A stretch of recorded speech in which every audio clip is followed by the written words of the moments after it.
नमस्कार सभी दोस्तों को online concept classes by Rahul Singh channel में आपका स्वागत है दोस्तों। आज हम बात करने वाले हैं नेक्स्ट टॉपिक। हमने इससे पहले सोलर सिस्टम के बारे में पढ़ा था और हमने प्लेनेट के बारे में अध्ययन कर लिया था। आज हम बात करेंगे इंटरनल ऑफ स्ट्रक्चर यानी पृथ्वी की आंतरिक संरचना। जी हाँ दोस्तों, पृथ्वी जो आपको बाहर से जैसी लगती है तो अंदर से कैसी होती है वो भी हम बात करने वाले हैं। ध्यान से देखते आइए। जी हाँ दोस्तों, ये आपका टॉपिक इम्पोर्टेंट रहेगा, बहुत ही ज़्यादा इम्पोर्टेंट। ठीक है, अब देखो, जो आपकी पृथ्वी की आंतरिक संरचना है, जो पृथ्वी की आंतरिक संरचना है, इसको हम तीन भागों में बांटेंगे। सबसे पहले कितने भागों में बांटेंगे? तीन भागों में बांटेंगे। कितने भागों में? इसे हम तीन भागों में बांटेंगे। तो हम मुगलर को उतार देते हैं सबसे पहले हम, वैसे ही, क्योंकि बाल छोटे हैं ना इसलिए ऐसा लग रहा है। तो आज हम जो पृथ्वी देखते हैं वो ऐसी लगती नहीं है हकीकत में। सबसे पहले हम इसका टॉपिक का नाम लिखते हैं पृथ्वी की आंतरिक संरचना। क्या लिखते हैं? पृथ्वी की आंतरिक संरचना। पृथ्वी की आंतरिक संरचना इंग्लिश में कहते हैं इंटरनल ऑफ स्ट्रक्चर। क्या कहते हैं? Internal of structure. ठीक है, क्या कहते हैं? Internal of structure. थोड़ा आपको दिखे हेडिंग, पृथ्वी की आंतरिक संरचना। अब बात करते हैं दोस्तों, जो पृथ्वी की आंतरिक संरचना है, इस पर सब प्रकार के क्या देखने को मिलते हैं। देखो, क्लाइमेट भी देखने को मिलते हैं, मतलब मौसम चेंज भी होता रहता है, और कई तरह के हमारे मतलब प्राकृतिक सोर्स देखने को मिलते हैं, अप्राकृतिक सोर्स देखने को मिलते हैं। अनेक प्रकार की घटनाएं होती रहती हैं, कभी भूकंप की होती है, कभी ज्वालामुखी की होती है, कभी कई तरह की घटनाएं होती रहती हैं। तो ये जो भूकंप की और ज्वालामुखी ये फटते हैं, जब लावा बाहर निकलता है, तो ये कैसे पॉसिबल है, इसकी हम बात करेंगे डिटेल पूर्वक। जी हाँ दोस्तों, मैं सीरियस होकर इस टॉपिक को आपको पढ़ाऊँगा। आपका छोटा भाई जितना पढ़ाएगा उससे बाहर नहीं जाएगा, ये मैं दावे के साथ कह सकता हूँ। और जो आपकी फर्स्ट क्लास हुई है, मैं उसके क्यूज प्रैक्टिस सेट लेकर आऊँगा जब आपके दो टॉपिक हो जाएंगे। ठीक है, देखो, सबसे पहले पृथ्वी आपकी इस प्रकार से दिखती है। सबसे पहले हम पृथ्वी को हम बनाते हैं। क्या बनाते हैं? हम पृथ्वी को बनाते हैं सबसे पहले। तो पृथ्वी आपकी कुछ इस प्रकार से होती है। क्या होती है? पृथ्वी आपकी कुछ इस प्रकार से होती है। वैसे बिल्कुल प्रॉपर गोल नहीं होती है, ठीक है, प्रॉपर गोल होती नहीं है। तो मैं इसे गोल बनाकर समझा रहा हूँ आपको। देखो, पृथ्वी की जो आकृति होती है, इसकी रेडियस पूरी होती है 6000 किलोमीटर, यानी 6400 किलोमीटर। इसकी रेडियस की बात कर रहा हूँ मैं। ये इसकी रेडियस हो गई, क्या हो गई? त्रिज्या हो गई। क्या है? वही त्रिज्या। ठीक है, ठीक है। अब हम इसके आधे भाग से देखें, इस आधे भाग से देखें हम, इसी से हम जानकारी करेंगे पृथ्वी की आंतरिक संरचना की। यानी आधी हो गई इसकी 6400 किलोमीटर रेडियस। यहाँ तक ही हम बात करेंगे। इसी में पाए जाते हैं आपके तीनों हिस्से। पहला होता है आपका क्रस्ट, उसके बाद होता है आपका मेंटल, फिर होता है आपका कोर। ठीक है, अब देखो, सबसे पहले जो आपका ये बीच का हिस्सा है, कुल्फी सी है, इसी में पाए जाते हैं आपके पुपा पार्टी, मेंटल और कोर। तो दोस्तों, इस हिस्से को मैं यदि बाहर निकाल लूँ, क्या निकाल लूँ? इस हिस्से को मैं बाहर निकाल लूँ इस प्रकार से, इस साइड में, ताकि बेहतर से बेहतर आपको समझ में आ सके। तो इस प्रकार से मैंने ये कुल्फी सी बना ली। क्या बना ली? कुल्फी सी बना ली। अब इस कुल्फी से हम समझेंगे सभी कॉन्सेप्टों को, पृथ्वी की आंतरिक संरचना को। इसको भी तीन भागों में डिवाइड किया गया है। और इसके बारे में किसने बताया था? पृथ्वी की आंतरिक संरचना के बारे में सुएस महोदय ने बताया था। किसने बताया था? सुएस महोदय ने। सुएस महोदय ने बताया था। ठीक है, सुएस महोदय ने बताया था पृथ्वी की आंतरिक संरचना के बारे में। जैसे ब्लैक होल के बारे में जॉन विलियर भाई साहब ने बताया था। ठीक है, और उन्होंने दूरबीन की भी खोज की थी। ठीक है, उसी प्रकार से पृथ्वी की आंतरिक संरचना को सुएस महोदय ने बताया था। अब यहाँ से कॉन्सेप्ट आपका चालू हो रहा है। पृथ्वी की आंतरिक संरचना को कुछ इस प्रकार से तीन भागों में डिवाइड किया गया है। क्या? तीन भागों में डिवाइड किया गया है। सबसे फर्स्ट ऊपर हिस्सा है, ये पृथ्वी की ऊपरी सरफेस है। क्या है? Upper surface. क्या है? अपर सरफेस, जिसे हम नाम देते हैं क्रस्ट। क्या कहते हैं? क्रस्ट। क्या कहते हैं? क्रस्ट, जिसे हम कहते हैं बूपा पर्टी। क्या कहते हैं? Bupa party. ठीक है, ठीक है। क्या कहते हैं? Crust Bupa party. इसके निचले हिस्से को हम नाम देते हैं, क्या नाम देते हैं? इसके निचले हिस्से को नाम देते हैं हम मेंटल। क्या कहते हैं? मेंटल। हिंदी में और इंग्लिश में सेम, मेंटल। ठीक है। उसके बाद निचला हिस्सा आता है कोर। क्या आता है? क्रोड। ठीक है, क्या आता है? क्रोड। ठीक है, इंग्लिश में कहते हैं कोर, CORE। ठीक है, CORE। ठीक है, ओके। क्या कहते हैं? CORE।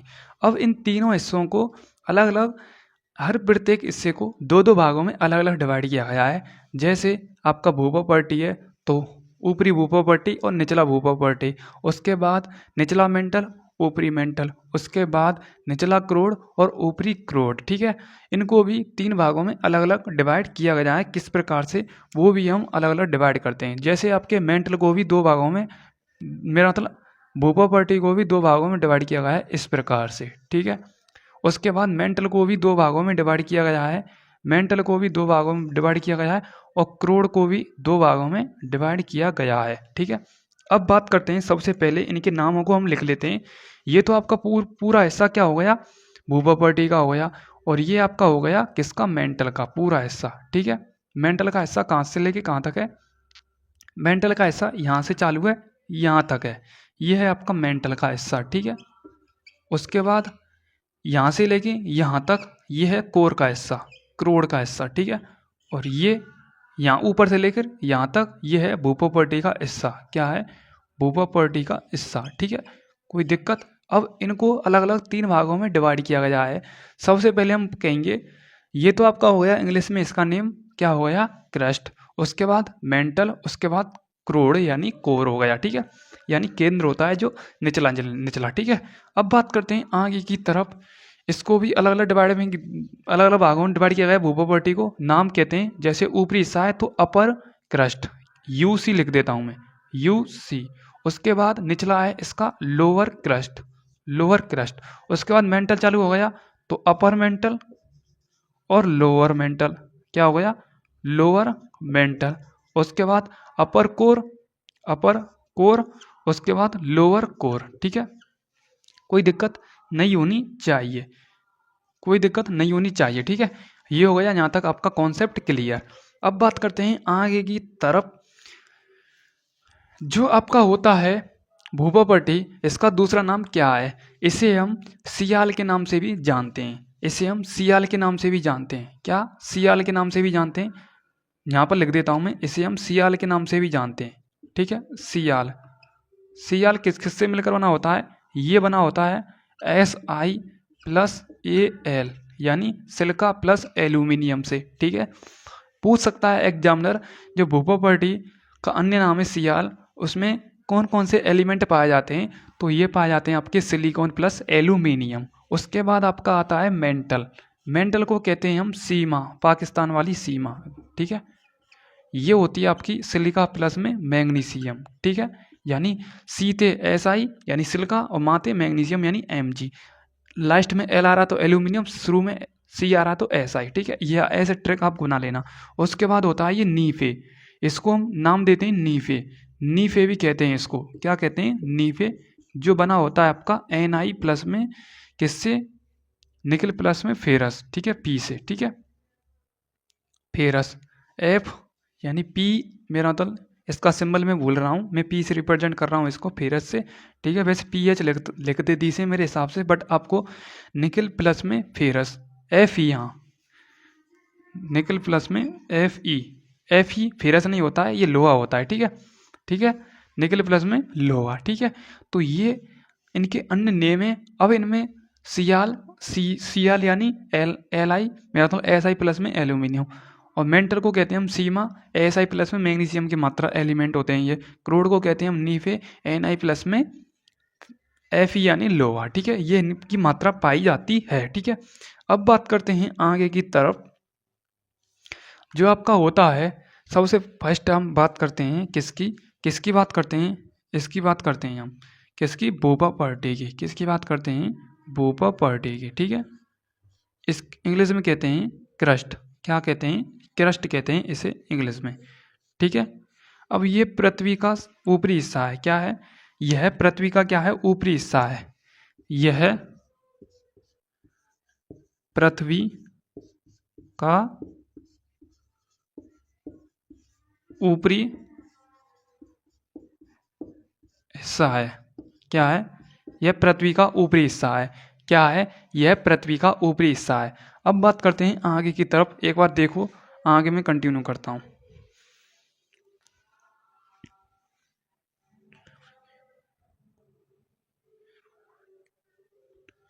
ठीक है, अब बात करते हैं आगे की तरफ।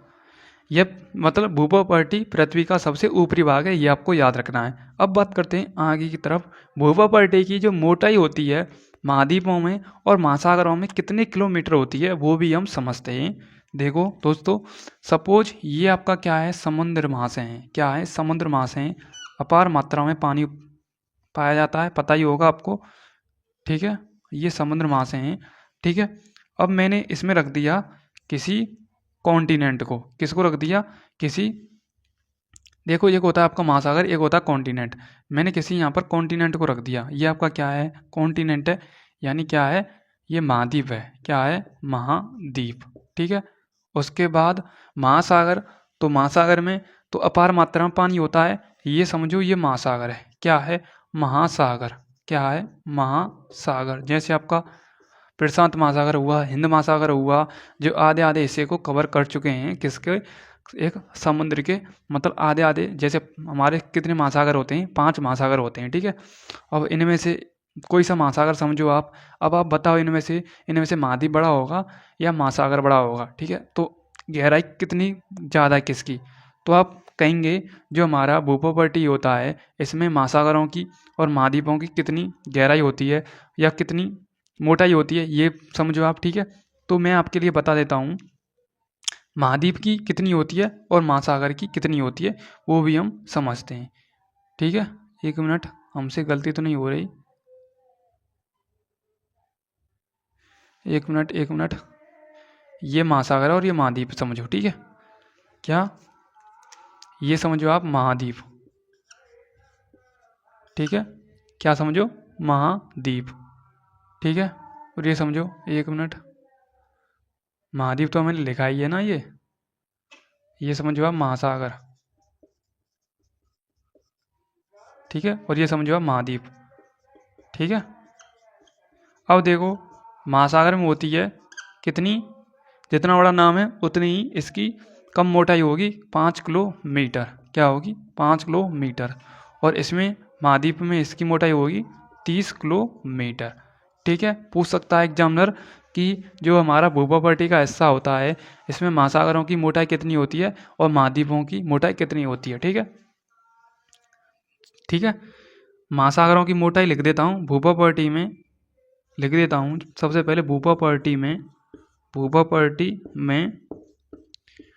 महासागरों की मोटाई कितनी होती है, 5 किलोमीटर। कितनी होती है, 5 किलोमीटर। और महाद्वीपों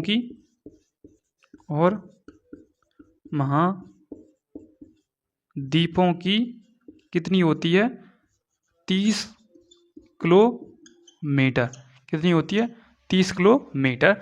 ये है इसके इम्पोर्टेंट नेम। ठीक है, सेकंड पॉइंट आता है, फर्स्ट सेकंड और थर्ड पॉइंट आता है कि हमारा भूप्रपट्टी किस किस से मिलकर बना होता है, तो ये बना होता है सिलिकॉन प्लस में एल्यूमिनियम, यानी सिलिका प्लस में एल्यूमिनियम से। ठीक है, थर्ड पॉइंट हो गया। फोर्थ पॉइंट कौन सा आएगा, जो हमारा भूप्रपट्टी है इसको अन्य नाम किससे जाना जाता है, इसे कहते हैं हम लिथोस्फीयर। क्या कहते हैं, लिथोस्फीयर कहते हैं। तो ये आपको पता होना चाहिए, क्या कहते हैं, लिथोस्फीयर कहते हैं। किसको कहते हैं, किसको कहते हैं। ठीक है, ये आप नाम लिख सकते हैं। ये परत का काम कर रहा है भूप्रपट्टी, तो इस परत को लिथोस्फीयर कहते हैं। क्या कहते हैं, लिथोस्फीयर कहते हैं। ये कोई नहीं बताता, ये पॉइंट पूरे यूट्यूब में देख लेना बेशक। ठीक है, लिथोस्फीयर कहते हैं किसको, भूप्रपट्टी की जो परत होती है भूप्रपट्टी की, समझो ये 3 परत है, तो भूप्रपट्टी या इस परत को लिथोस्फीयर कहते हैं। ठीक है, कोई दिक्कत? तो 4 से 5 पॉइंट आपके कंप्लीट। अब बात करते हैं इसकी डेंसिटी की। किसकी बात करते हैं? डेंसिटी की। किसकी बात करते हैं? इसकी हम डेंसिटी की बात करते हैं। ठीक है, ठीक है। अब देखो डेंसिटी यानी घनत्व। घनत्व की बात करें तो घनत्व देखो अब घनत्व होता है ठोसों में, ठोस का सबसे ज़्यादा घनत्व होता है, उसके बाद ठोस द्रव का उससे कम और गैस का उससे कम होता है। अब आप जैसे ही आप पृथ्वी की ऊपरी सरफेस पर खड़े हैं तो बिल्कुल वहाँ पर खुला खुला है, ठीक है। तो आपको पता ही होगा घनत्व किसे कहते हैं। घनत्व जो बिल्कुल जगह बिल्कुल गिरी गिरी हो, बिल्कुल घिचपिच हो रही हो वहाँ पर, ठीक है। घनत्व यानी डेंसिटी कितनी होती है, बिल्कुल जगह बिल्कुल घिचपिच हो या ठोस हो, बिल्कुल यूँ समझो आप, ठीक है, उसका डेंसिटी कम होता है। अब समझो भूपटल है, ऊपरी है सरफेस है पृथ्वी की, तो इसका क्या घनत्व अधिक रहेगा? बिल्कुल नहीं रहेगा, ठीक है। तो इसका घनत्व होता है 2.7 होता है इसका, ठीक है। अब आपको पता होगा घनत्व बराबर में द्रव्यमान बट्टे आयतन होता है। द्रव्यमान बट्टे आयतन होता है, ठीक है। क्या होता है? आयतन होता है। तो द्रव्यमान को क्या लिखते हैं? किलोग्राम। और इसको क्या लिखते हैं? इसको क्या लिखते हैं? आयतन को इसको लिखते हैं हम, क्या लिखते हैं इसको? इसको लिखते हैं मीटर क्यूब। क्या लिखते हैं? Metre cube. तो ये हो जाएगा, यदि मैं CGS में कन्वर्ट करूँगा इसको तो किलोग्राम ग्राम में चेंज हो जाएगा और मीटर सेंटीमीटर, तो ग्राम प्रति सेंटीमीटर क्यूब इसका क्या हो गया? डेंसिटी हो गया। ये फिजिक्स का कॉन्सेप्ट है, घनत्व बराबर द्रव्यमान बट्टे आयतन, ठीक है। कैसे मात्रक निकालते हैं, ऐसा ही मात्रक है। और CGS में मैंने कैसे कन्वर्ट किया है, किलोग्राम को ग्राम में चेंज किया है और मीटर को सेंटीमीटर में, ठीक है। पावर 3 है आपकी, ठीक है। इसका घनत्व कितना हो गया? 2.7। सबसे ज़्यादा डेंसिटी किसकी होती है? ये होती है इसके निचले हिस्से की, क्रोड यानी केंद्र की होती है, ठीक है। ओके, क्योंकि निचला हिस्सा है सबसे ज़्यादा घना यहीं पर पाया जाता है, ठीक है। घिचपिच होती है, ठोस अवस्था में पाई जाती है वस्तु, ठीक है। मतलब वस्तु क्या, पठार और जितने भी हमारे चट्टानें होती हैं, रॉक्स होती हैं, वो क्या ठोस पाई जाती हैं, इसलिए इसका सबसे ज़्यादा डेंसिटी होगा किसका? क्रोड का, ठीक है। तो ये 4 से 5 पॉइंट, अभी एक ही पॉइंट फिनिश हुआ है, पूरा भी नहीं हुआ है, अभी इसके भी पॉइंट बाकी हैं। पहले एक बार स्क्रीनशॉट लें आप।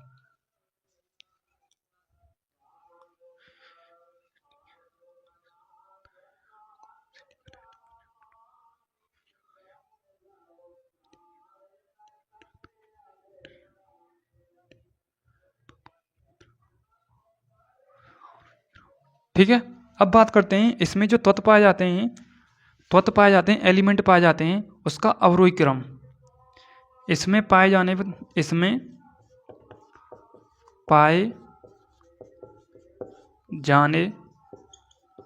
वाले एलिमेंटों का अवरोही क्रम पूछा जाता है, वेरी वेरी इंपॉर्टेंट है, ठीक है।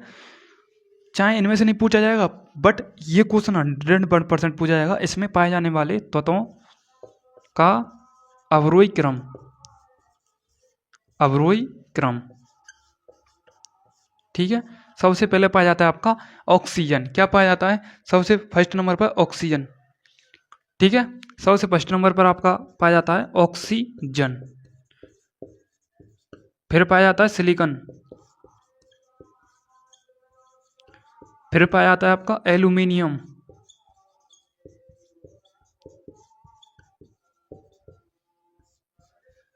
एक मिनट,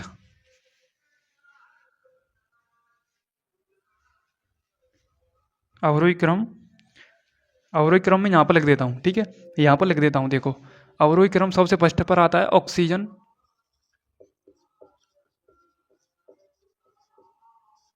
सेकंड नंबर पर आता है आपका सिलिकॉन या सिलिका, थर्ड नंबर पर एल्यूमिनियम और फोर्थ नंबर पर लोहा, ठीक है। ये है आपका अवरोही क्रम। अवरोही क्रम का मतलब होता है आरोही घटता हुआ क्रम, अवरोही बढ़ता हुआ क्रम, ठीक है। क्लियर यहाँ तक? अब देखो इसका निर्माण पूछा जा सकता है, इसका निर्माण किससे हुआ है? इसका निर्माण हुआ है मेरा मतलब सिलिका प्लस एल्यूमिनियम से। किससे? किससे? Si प्लस में Al से, ठीक है, ठीक है। और यह पृथ्वी का ऊपरी हिस्सा है, भूपटल का ऊपरी हिस्सा कौन सा है? आपका मेंटल, ठीक है। मेरा मतलब क्या है? क्रस्ट है, ठीक है। पृथ्वी का सबसे ऊपरी हिस्सा यही तो है, तो इसको हम भूपटल तो कहेंगे, क्या कहेंगे इंग्लिश में? क्रस्ट, ठीक है। भूभावटी में महासागरों की मोटाई कितनी होती है? 5 किलोमीटर होती है। और महाद्वीपों में कितनी होती है? 30 किलोमीटर होती है। इस परत को हम किस नाम से जानते हैं? लिथोस्फीयर भी कहते हैं। ठीक है। डेंसिटी कितनी होती है? 2.7 ग्राम प्रति सेंटीमीटर क्यूब। ठीक है, स्क्रीनशॉट लें एक बार।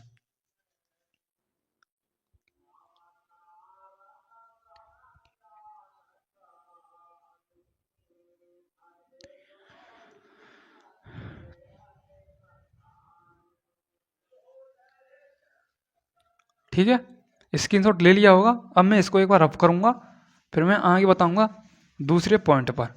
ठीक है, अब बात करते हैं दोस्तों आगे की तरफ। आगे आपका आता है सेकंड मेंटल। ठीक है, और ये भी क्वेश्चन बन सकता है, भूभावटी को कितने भागों में डिवाइड किया गया? 2 भागों में, एक आपका अपर क्रस्ट, एक आपका लोअर क्रस्ट। ठीक है, ये याद रखना है आपको।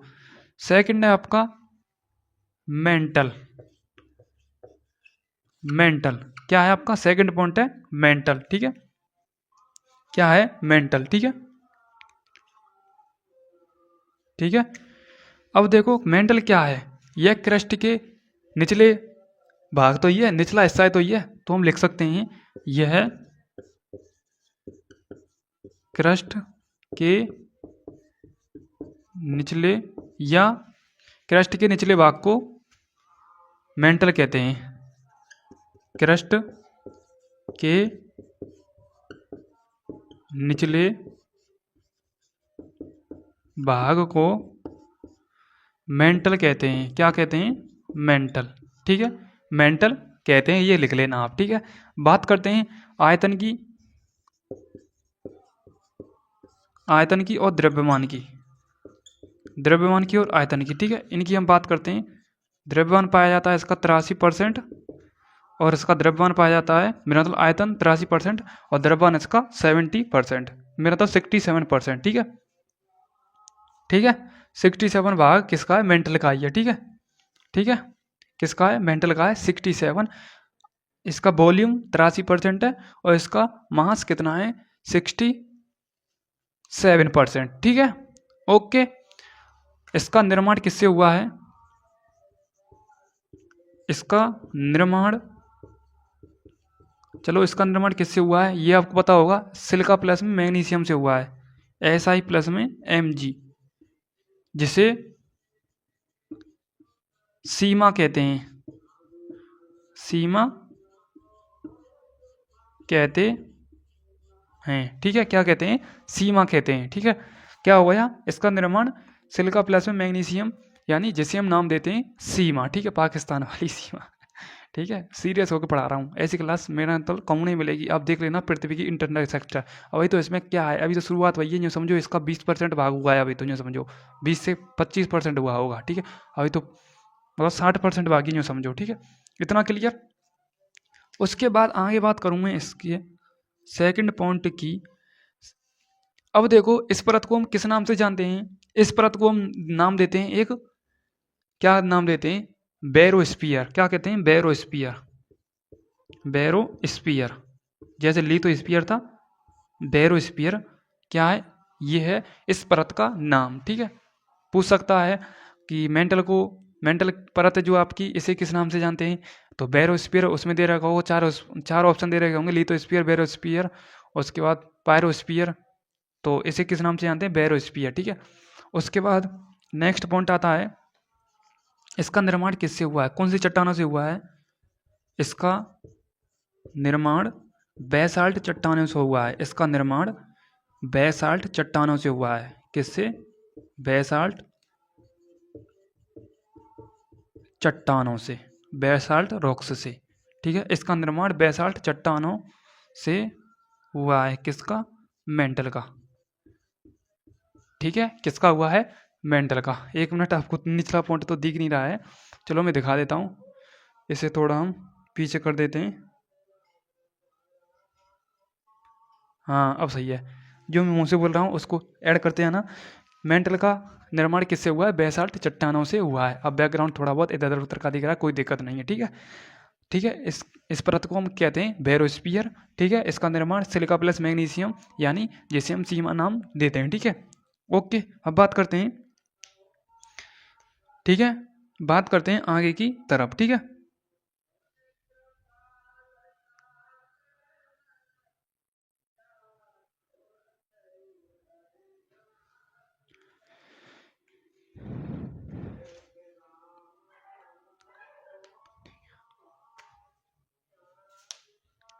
स्क्रीनशॉट ले लिया होगा, अब जगह ही नहीं तो मिटाना है, तभी तो मैं ब्रेक लिया था मैंने, ठीक है। अब बात करते हैं जो भी हमारी एक्टिविटी होती हैं, जो भी हमारी एक्टिविटी होती है कौन सी, आपकी वही वोल्केनो, उसके बाद यानी वोल्केनो ज्वालामुखी, उसके बाद भूकंप, जितनी भी हमारी कंडीशन मेरा मतलब एक्टिविटी होती हैं ये इसी भाग से होती हैं, ठीक है। ये आपको लिख लेना है जो मैं बोल रहा हूँ, ठीक है। जो हमारी कंडीशन होती है ज्वालामुखी की और भूकंप की, ये यहीं से होती हैं, ठीक है। तो दोस्तों ये पॉइंट आपको लिखना है, मैं लिखूंगा नहीं। नेक्स्ट पॉइंट है इसका औसत घनत्व। औसत घनत्व, इसका औसत घनत्व कितना है, 3.5 से 5.5 ग्राम प्रति सेंटीमीटर क्यूब तक। अब देखो पहले उसका कितना था, 2.5 था मेरे हिसाब से, 2.5 था कि नहीं था।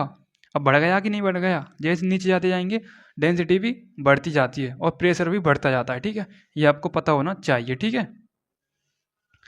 क्यों बढ़ता जाता है, दाब बराबर में होता है बल बट्टे क्षेत्रफल, बल बट्टे क्षेत्रफल होता है, ठीक है। क्या होता है, बल बट्टे क्षेत्रफल। जितना आप फोर्स लगाएंगे उतना ही एरिया कम होगा, जितना एरिया कम होगा उतना ही दबाव ज़्यादा होगा, ठीक है। क्योंकि अब तो मेरा खुला एरिया है चारों तरफ का, इसलिए मुँह पर दबाव कहाँ लगेगा, ठीक है। अब जैसे ही मैं सिकुड़ने लग जाऊँ, मतलब एरिया कम होने लग जाए तो प्रेशर भी ज़्यादा हो जाएगा, ठीक है। एरिया कम तो प्रेशर ज़्यादा, और यदि प्रेशर कम तो एरिया ज़्यादा, ये है स्थिति, ठीक है, ठीक है। और जितना आप फोर्स लगाएंगे उतना ही दाब लगाना पड़ेगा, ठीक है। ये समानुपाती और प्रोपोर्शनल और इनवर्सली प्रोपोर्शनल का खेल है फिजिक्स का, ठीक है। वैसे हम फिजिक्स भी पढ़ाते हैं इसी चैनल पर, ठीक है, सीरियस होकर पढ़ा रहे हैं, ठीक है, कोई दिक्कत नहीं। इस परत को हम क्या नाम देते हैं, बैरोस्फीयर, और ट्रैक और है एक LPB। बैरोस्फीयर नहीं कहते हैं, पायरोस्फीयर कहते हैं इसको। गलती से मेरे पर नाम तो नहीं लग गया, ओहो हो, इसको पायरोस्फीयर कहते हैं, पायरोस्फीयर, पायरोस्फीयर कहते हैं दोस्तों, सॉरी सॉरी, पायरोस्फीयर के नाम से जानते हैं इसको। बैरोस्फीयर हम केंद्र को कहते हैं, किसको, क्रोड को कहते हैं, कोर को कहते हैं क्या, बैरोस्फीयर। LPB जैसे होती है नहीं आपकी LPG, liquefied petroleum gas, LPG gas होती है जो घर में जलाते हैं, तो हमने G को कट कर दिया, हमने B को सेट कर दिया है, तो लोग अब हो गया आपका लिथोस्फीयर भू प्रॉपर्टी, और पायरोस्फीयर कहते हैं हम किसको, मेंटल को, और बैरोस्फीयर कहते हैं हम क्रोड को। इन परत का नाम है, ठीक है, ठीक है, स्क्रीन शॉट लें।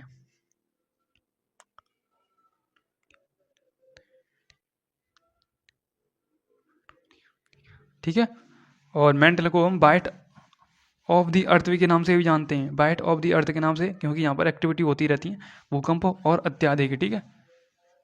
इसे हम बाइट ऑफ द अर्थ के नाम से भी जानते हैं, ठीक है, ठीक है। अब बात करते हैं, नेक्स्ट पॉइंट है आपका, नेक्स्ट पॉइंट है करोड़ का। किसका है, करोड़ का, किसका है, करोड़ का, ठीक है।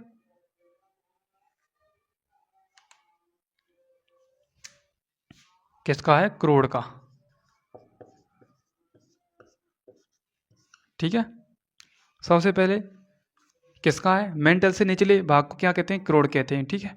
उसके बाद आगे बात करूं, मेंटल से निचले भाग को तो हम करोड़ कहते हैं, ये तो आपको पता होना चाहिए। उसके बाद इस परत को हम किस नाम से जानते हैं, इस परत को बैरोस्फीयर कहते हैं, बैरोस्फीयर कहते हैं, ठीक है। उसके बाद इसका निर्माण किसका, करोड़ का निर्माण, करोड़ का निर्माण किससे हुआ है, करोड़ का निर्माण हुआ है किससे, किससे, करोड़ यानी नीफे, Ni प्लस में Fe यानी निकल प्लस में फेरस यानी लोहा, ठीक है। इसका निर्माण हुआ है किससे, निकल और फेरस यानी लोहा, ठीक है, Fe से, Ni प्लस में Fe से। उसके बाद इसका औसत घनत्व कितना है, औसत एवरेज डेंसिटी, इसका औसत घनत्व है 11 से 13 सेंटीमीटर, मेरा मतलब ग्राम प्रति सेंटीमीटर क्यूब। ठीक है, अब देखो क्रस्ट का कितना था, क्रस्ट का औसत घनत्व था 2.5, ठीक है, ग्राम प्रति सेंटीमीटर क्यूब। ठीक है, उसके बाद मेंटल का कितना था, मेंटल का कितना था, ये था 3.5 से 3.5 टू 5.5, ठीक है, 5.5 कितना ग्राम प्रति सेंटीमीटर क्यूब। उसके बाद कोर का कितना है, कोर का कितना है, ये है आपका 11 से 13 ग्राम प्रति सेंटीमीटर क्यूब, ये डेंसिटी हो गई। ठीक है, ओके, वैसे मैंने सभी लिखा दिए, ये मैंने एक लाइन में लिखा दिए आपको। ठीक है, तो ये हुआ आपका यहाँ तक टॉपिक फिनिश। ठीक है, स्क्रीनशॉट लें एक बार।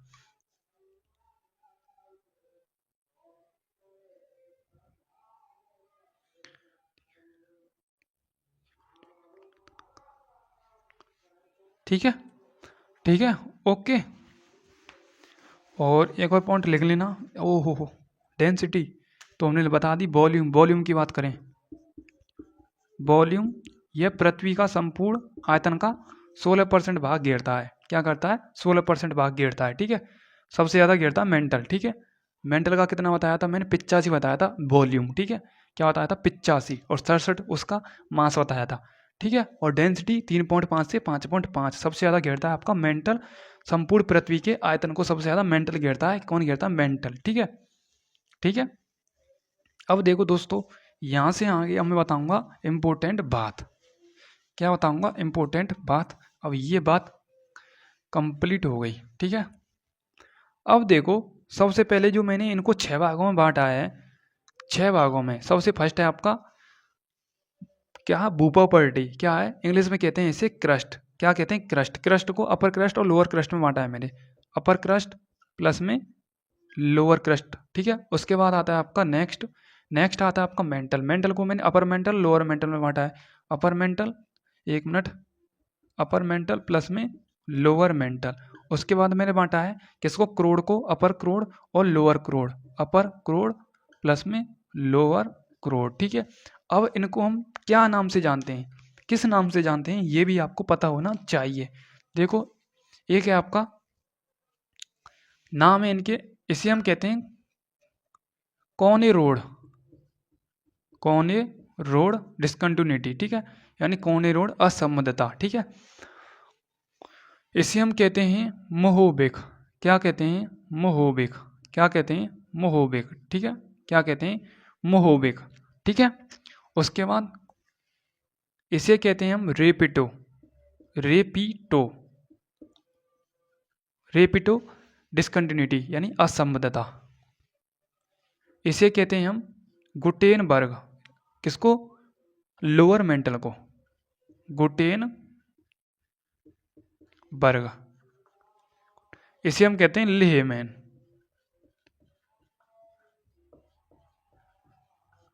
ठीक है, लेहमैन। ठीक है, ये इनके नाम है, देख लो एक बार।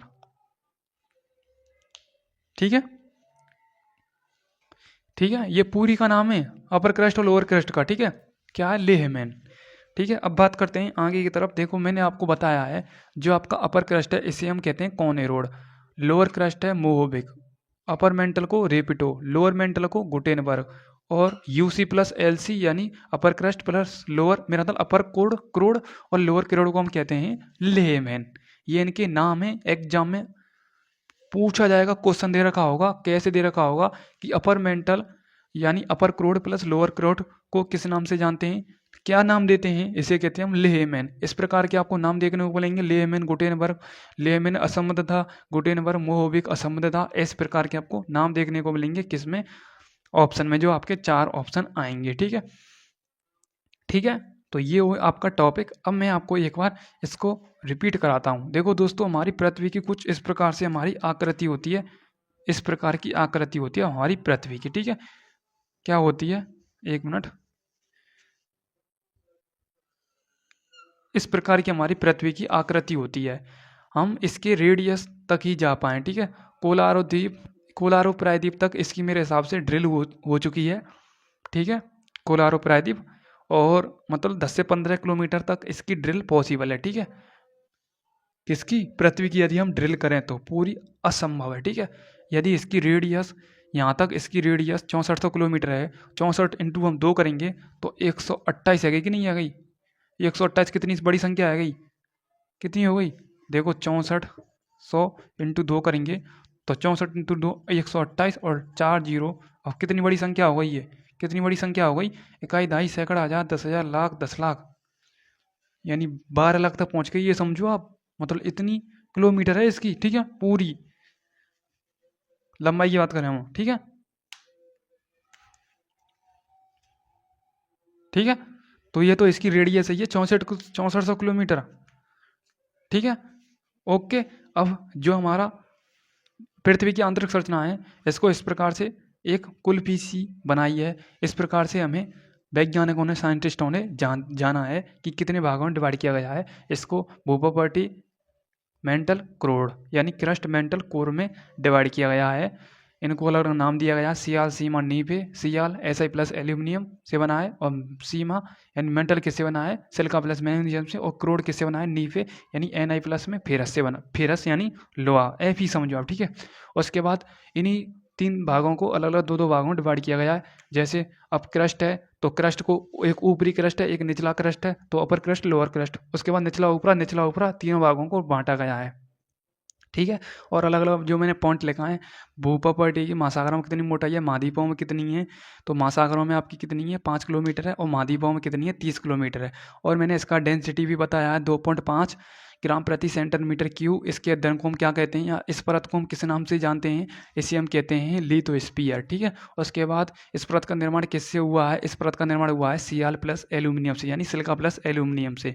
उसके बाद हमने अवरोही क्रम इस परत का, यानी इस किसका, भूप्रॉपर्टी में जो एलिमेंट पाया जाता है उसका अवरोही क्रम क्या था, हमने पढ़ा था। क्या पढ़ा था? ऑक्सीजन पढ़ा था। उसके बाद सिलिका, एल्यूमिनियम, लोहा पढ़ा था, ये इंपॉर्टेंट है। उसके बाद हमने सेकंड पॉइंट पढ़ा था मेंटल, और उसके बाद क्रोड पढ़ा था। मेंटल के बारे में बताएं तो इसका जो चट्टानें पाई जाती हैं इसी में पाई जाती हैं, और संपूर्ण पृथ्वी का सबसे ज़्यादा आयतन इसी में है। कितना है?